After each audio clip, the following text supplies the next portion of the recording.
So hi guys, welcome po ulit sa ating munting channel, Kadiskarte Mo TV. So sa video ito guys, tayo po ay mag-change oil ng inverter, motor, compressor. So yung kailangan lang natin guys is ito, flexible hose at cylinder. Okay, so ito po yung ating change oil ng motor compressor. Actually guys, napakasimple lang, no? So sa pag-change oil guys, kailangan mo lang i-identify kung asan yung kanyang suction line, yung discharge line at yung charging line. So dito guys, ito po yung kanyang suction line. So ito po yung kanyang discharge at ito po yung kanyang charging line. So ayun guys, uunahan ko na kayo sa inyong mga question. So yung question kasi natin doon is bakit nga ba tayo mag-change oil? Okay, so mahalaga po yung pag-change oil guys kasi iniwasan natin na pumasok yung tubig dito sa ating motor compressor. Ayan. So kasi guys, pag yung tubig kasi guys nahalo dito sa langis ng compressor na ito, yung oil guys is nagiging acidic yan. So kung bubuksan natin yung loob ng compressor na ito guys, meron yang copper windings. So since acidic yung oil mo, may tendency na sisirain niya yung insulation ng mga windings sa loob ng compressor na ito. So pag nasira yung windings, alam nyo na. At the same time, yung tubig guys, or yung moisture, o tubig, sabihin na lang natin tubig, pwedeng mangalawang yung compressor mo. So may tendency na pwedeng maging stuck up yung ating compressor. Okay, so lalo na guys, yung problem ng refrigerator na ito is natusok kanyang evaporator. So need talaga na palitan yung oil ng ating compressor. So guys, ito po yung ating cylinder. Okay, so dito po sa service line, dyan po natin patutuloyin po yung oil.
So ito guys, no, medyo parang okay pa naman yung oil nya, pero mas mabuti nang baka sigurado.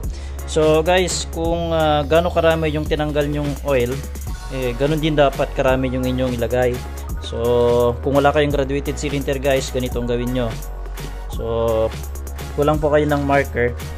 Okay, marker, tapos bigyan natin ng mark. Yan. Lagyan ko na ng mark guys para kung gaano karami yung tinanggal is ganun din dapat karami yung ating ipapalit. Okay, so ito po guys yung ating ipapalit, no. Mura lang to guys. Kaano lang to? Ayan, 125 pesos lang. Ayan.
ganun lang guys, mag-change oil. Napakasimple lang ng pag-change oil ng motor compressor, mapa inverter, non-inverter. Halos the same lang po yan guys.